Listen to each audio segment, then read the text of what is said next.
내가 얼마나 나쁜 놈인지 설명해 드릴게요. 난 좋은 CNI 안 믿는다고 그랬지. 그 말 하려고 했어. 근데 논리를 만들기 나름이에요. 시사저널하고 좋아요.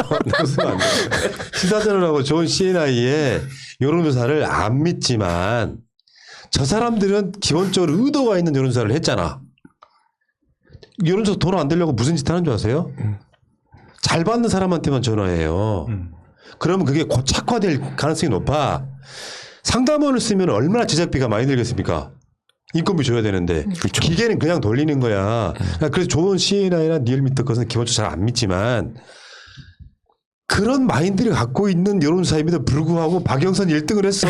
이거 소개해 주려고 그래. 맞네. 이런 거 잘하네요. 압도적이네. 이것이 잘하네요. 봐봐. 시사전 이건 여론조사가 다른 여론조사예요. 시사저널하고 좋은 CN하고 여론조사를 했는데 여기는 응답률이 4.6입니다. 아까는 얼마였었죠? 3.1. 어마어마한 차이. 서울 시민한테 물어봤어요. 서울 시민. 경기도 안 서울 시민 물어봤어요. 당연하지. 전국 여론조사하고 서울 시민 1,000명 여론조사는 다를 수밖에 없잖아. 여론조사 그 응답률이 4.6%가 나왔는데 양자 대의를 경우에요. 이게 양자 대의를 경우 보겠습니다. 안철수랑 붙었을 때 41.0, 36.8. 박영선 41.0, 안철수 36.8. 나경원과 붙었을 때 박영선 41.7, 나경원 33.7. 좋은 CNI가 그렇게 노력했음에도 불구하고 양자 대결 이기잖아. 그래서 소개를 해드릴 수밖에 없는 거예요.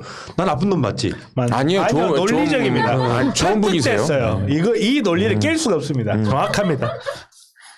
실제적으로 해도 이렇게밖에 차이가 안 난다고 실제적으로는 압도적이라는 것을 반증하는 거예요. 이걸요. 갈 수가 없구나 이건 아무리 해도.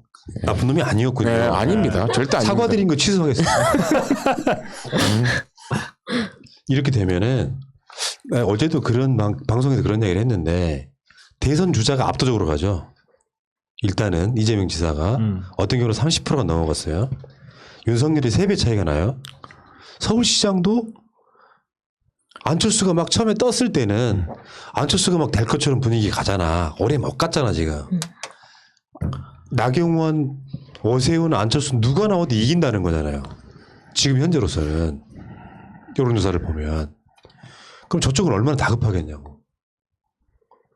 절대적인 호기라고 생각을 해서 서울시장 먹고 부산시장 먹고 대선 가지 하고 있는데 어느 쪽도 제대로 된 걸 보여주지 않아요. 낙담할 수밖에 없고 저쪽 투표율 떨어집니다. 이 추세로 가면. 제가 이렇게 방송을 선동이라고 표현하는 게 그런 거거든요. 여러분이 투표장만 나오시면 보시다시피 심지어 좋은 CNI임에도 불구하고 박영선이 이기지 않습니까? 라고 설명해 주는 거예요.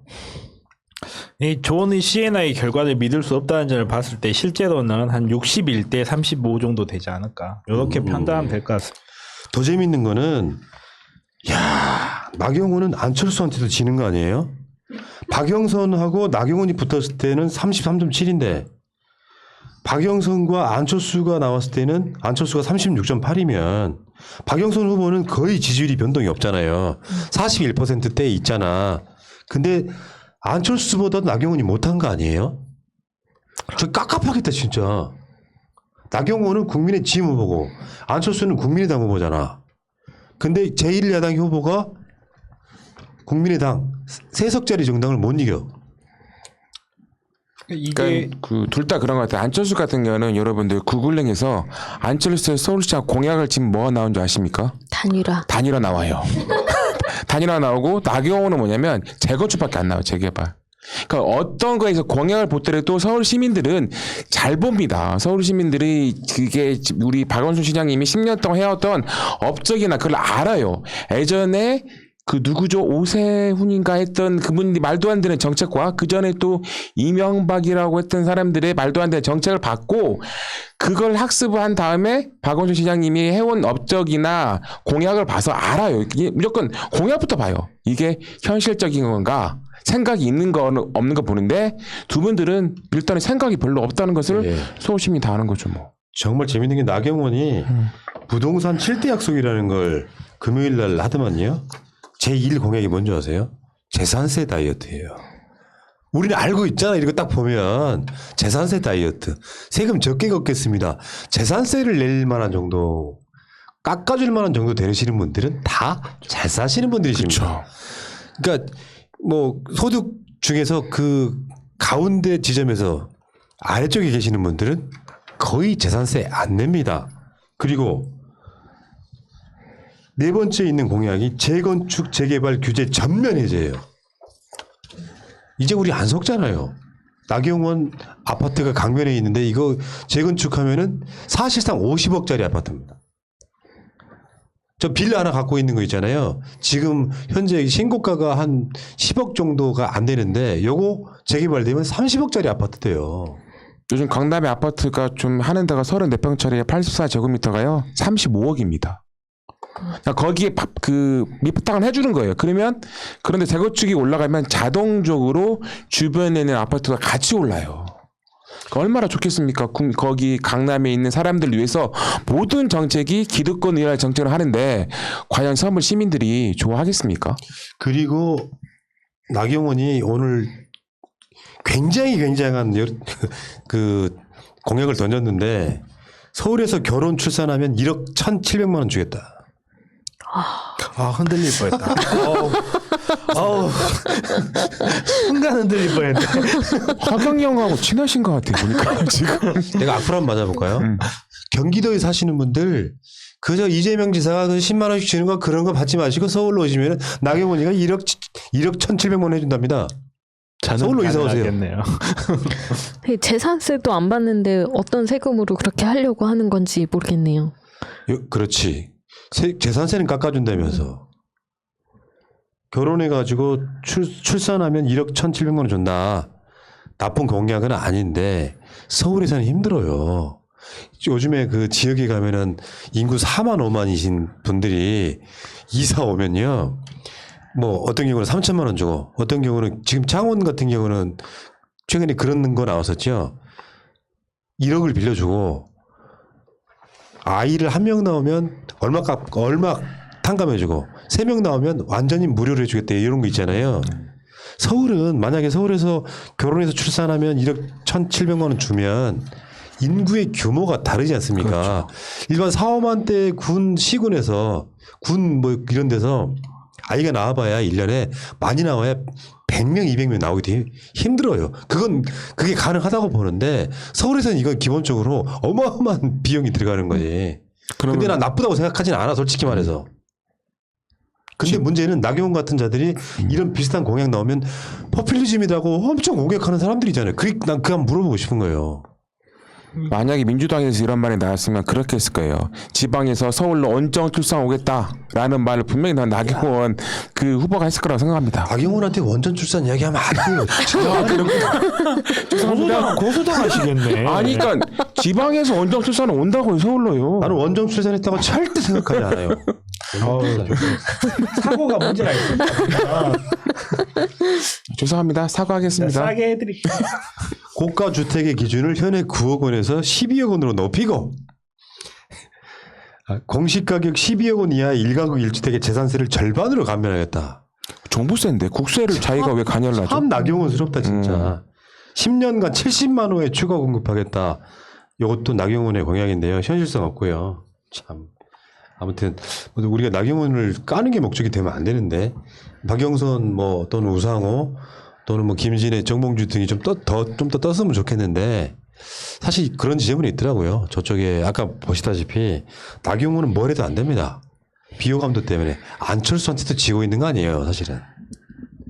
내가 안철수가 나오면 찍겠지만 나경원 너 나오면 안 찍겠다는 사람이 최소 4, 5%더 있는 거 아니에요. 위선과 가식의 느낌이 확 나지 않습니까? 근데 오세훈이 갑자기 존재감이 없어지는 것 같네요. 보니까요. 원래 그분 없었어요 원래. 그래요? 아니 그래도 그분이 관심을 가지려고. 워낙 존재감이 없으니까 어떻게 존재감 한번 만들어 보려고 V가 VIP 이런 소리 하시는 거잖아요. 오세훈은 지금 떨어져 나갔다고 보고 지금 이번에 그 국민의힘에서 최종 본선에 올라간 후보가 나경원, 오세훈, 오신환, 조은희 이렇게 올라갔거든요. 이 중에 누가 1위 될 것 같아요? 저쪽 비조에 누가 1위가 될 것 같습니까? 나경원밖에 저도 없는데 지금 비호감 1등이 지금. 네, 그러니까 그쪽은 이제 나경원 확정이라고 일단 보고요. 그 선거에 개입할 의도는 없어요. 서로 한번 예상 한번 해보는 거고. 그러면 A조는요. 안철수와 금태섭은 금태섭님께서는 안철수 대표님을 깔라고 나온 거 아니에요? 토론해가지고 자질에 대해서 이렇게 비난하려고 나온 것 같은데 제 느낌이. 생각엔 그래도 안철수죠. A조에 그렇죠. 안철수죠. 네. 그러면 답이 나왔잖아. 박영선 후보가 1위라고 가정했을 때 이쪽에서 현재까지는 그러면은 박영선과 붙었을 때 누가 더 표가 많이 나옵니까? 여론조사 아까 봤잖아. 박영선 후보죠 당연히 다. 아니 안철수가 더 많이 나온다. 나경원보다. 그렇죠. 답답하겠다 진짜. 물론 이게 이런 식으로 이렇게 숫자로만 되는 건 아니고 저쪽에 나경원이 이제 선출이 되고 이쪽에 A조에서 안철수가 선출이 돼서 둘이 경선할 때는 또 분위기가 다를 거라는 생각도 드는데 어쨌건 저쪽의 후보는 안철수 아니면 나경원이잖아요. 근데 둘이 경선해서 상대방이 수락을 할지가 저는 의문이에요 진짜요. 나경원은 안철수가 얘기했으면 나경원이 수락을 할까요? 그러니까 그런 것도 있고 안철수 입장에서 지금 현재 분위기로 가면 안철수가 국민의 당이 묻어버리는 국민의 힘이 묻어버리는 결과가 될 수도 있겠다는 생각이 좀 들거든요. 근데 문제는 얘네들 지금 이 예비 경선에서 여론조사에서 나경원은 소위 지들 용어로 책임당원들 지지가 더 높았고 일반 당원이 아니라 일반 시민들 여론조사에서는 오세훈이 높았다는 거잖아요. 요거 깝깝하겠다는 생각이 들어요. 왜냐하면 황교안이 당대표로 뽑히던 전당대회가 그 모양이었거든. 일반인 여론조사에서는 오세훈이 굉장히 높았어요. 근데 황교안이 뽑혔잖아요. 극우의 목소리가. 이쪽은 굉장히 고민해야 될 지점이라고 저는 일단 봐요. 그리고 부산 여론조사를 보니까 박형준이 1위를 압도적으로 달리고 있다. 저쪽 내에서는. 그리고 다자대결 해보니까 지금 김영춘 후보랑 박형준이 상당 부분 박빙으로 나오더라. 이런 여론조사까지 나왔습니다. 안철수하고 금태섭 만나는 거 보셨습니까? 아직은 못 봤습니다. 남의 좀 관심 좀 가지세요. 아무리 꼴 보기 싫어도 방송할 사람이 그 동영상 같은 거를 한번 보세요. 그 분위기를 전해주면 솔직히 말해서 봤어 안 봤어요? 저 안 봤습니다. 솔직히 말할게요. 그걸 왜 안 봐요? 안 봤잖아. 아니 꼴 보기 싫어도 사실 봐야 아니 사진 꼴보기 싫어서 안 봤다는 거 말하면 그런 용기가 없습니까 진짜? 안철수가 금태섭을 뭐랄까요 굉장히 근엄하게 쳐다보면 금태섭이 눈을 피해요. 이게 웃기더라고 거기. 안철수는 로봇 같아요 이렇게. 금태섭은 이렇게 쳐다보거나 딱 이게 바닥을 쳐다보거나 눈을 마주치는 것 같더라고. 재밌더라고요. 문제는 이 사람들 토론을 할 거고 100% 여론조사로 할 건데 토론은 안철수 쪽에서는 많이 안 하고 싶어하고 그렇죠. 한 번으로 끝내려고 하고 금태섭 쪽에서는 많이 하려고 해요. 재밌는 현상입니다. 아니 근데 예전에 금태섭님께서 안철수님을 엄청나게 따랐잖아요. 좋아하고 했는데 이렇게 또 대결로 가는 모습이 좋은가요? 이게 나는 네. 이해가 안 가요 진짜. 사실 대결이 아니라 금태섭은 잃을 게 없는 거잖아요. 존재감도 없는데 오히려 안철수가 자기 체급을 계속 낮추면서 그래 내가 금태섭하고도 이렇게 단일화 과정을 거치고 이러고 있는 거잖아요. 이게 저희 쪽 입장에서 봤을 때는 우리는 챔피언 방어전을 치르고 있는데 저쪽에서 막 도전자들이 너무 다 허약한데 그 와중에 막 누구는 부전승으로 올라오고 또 자기들끼리 막 힘겨루기 하고 있는데 그 과정이 원래 재밌어야 되는데 재미가 너무 하나도 없는 그런 상황이 아닌가. 근데 안철수 입장에서 금태섭을 이겨도 아무런 의미가 없잖아요.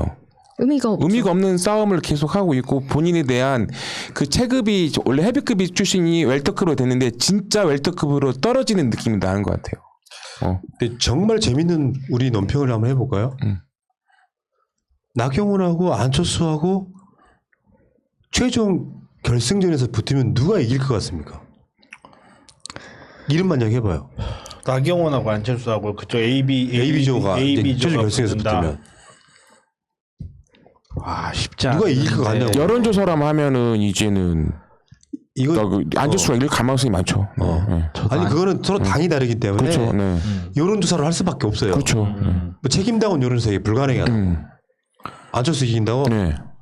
저도 안철수가 저는 나경원이요. 논평이 필요 없어요. 현실이 이렇습니다. 끝. 그렇죠. 이 이야기는 여기까지 하시고. 자, 네. 재밌다. 하나만 더 엮으면은 정의당이 무공천하면은 민주당은 난감하고 국민의 짐은 반가운 일인가요? 어제 모 언론이 그런 헤드라인을 달았어. 전혀. 웃기는 놈들이에요. 잠깐 뭐 성 관련한 아젠다가 이슈가 될 수는 있어. 근데 정의당이 헛발질한 거예요. 당대표가 물러난 거랑 사실 민주당 연모라고 물러난 거지. 어떻게 보면 이게 떠올리기 연상작용이 있기 때문에. 그러나 그쪽 정의당 당대표가 물러난 거랑 서울시장 후보랑 무슨 상관이 있습니까? 그냥 우리 후보 없음 하는 게 훨씬 더 솔직하잖아. 그러면 여기서 국민의 짐은 반색하고 민주당은 난감하고 아니에요. 오히려 완전 양자 대결을 만들어주는 굉장히 좋은 호재가 된 거예요. 난 그 언론들 되게 이상하더라고. 그리고 정의당의 선택이 이거 정말 정의당스러운 건방짐의 연장이라고 보여지거든요. 이게 정의당이 뭐랄까 자기네들이 하는 행위가 무조건 정의다라는 이상한 좀 자가당착에 빠져있다는 느낌을 많이 받아요. 그리고 지금 이 행위도 되게 웃긴 게 당대표가 뭐 시장님이었던 것도 아니고 당대표가 뭐 문제가 있었다고 해서 당대표가 문제가 있어서 물러난 거하고 지금 현재 보궐선거에 참여하지 않는다는 거는 민주당 지금 이 정의당이 민주당에 주장하는 거 시장이 문제가 있어서 보궐선거 하게 됐으니까 너네들이 후보를 내서는 안 된다. 이 주장하고 1대1로 매치조차 안 돼요, 사실. 그냥 자기네들이 후보가 없고 자기네들이 돈을 아끼려는 목적으로 후보 안 내면서 마치 자기네들이 엄청 정의로워서 후보를 안 내는 양 하면서 민주당을 잡아 끌고 있는 모습인데 이게 장기적으로 정의당한테 과연 무슨 도움이 단 하나라도 될까? 그러니까요. 이런 느낌을 안 받아서 점점 정의당이 정말 특정 계급의 특정자 몇몇을 위한 정당으로 좀 몰락해버린 것 같아요. 너무 좀 마음 아파요. 그러니까 6명 있는 정당이잖아요. 정의당이요. 국회의원 6명 있고 또 3명 있는 정당의 서울시장 후보 또 2명이 나오는데 솔직히 존재감이 없었죠. 나왔다는 후배들 존재감 이번 기회 아싸 잘 됐다고 하는 것 같아요. 계속 후퇴되는 일만 나오잖아요. 뭐 노동부터 해가지고 있잖아요. 아, 난 얘기하기 싫습니다. 이거부터 정의당에 지지하시는 분들이 정상이라면 국민의 짐이나 안철수를 찍을까 싶어요. 그렇게 바라보시는 게 맞을 것 같고요. 뭐 새롭게 들어온 무슨 뭐 최근에 입당하신 분들은 뭐 그럴 생각도 없지 않아 있을 수 있겠습니다만 선거 당락에 도움이 조금은 됐으면 됐지 민주당한테 불리한 이슈 저는 아니라고 네, 일단 전혀 불리한 이슈일 이유가 오세훈이 너무 재밌어서 제가 한마디만 하는데 거대 민주당 6석에 정의당에 1패를 당했다고 하는데 두 석짜리 국민의당에 좌우되고 있으면서 이런 말을 하면서 부끄럽지 않을지. 예, 맞습니다. 진짜 부끄럽네. 이세훈한테 뭘 바라시는 거예요? 죄송합니다. 자, 그 이야기는 여기까지. 서울시장 민주당이 이깁니다. 부산도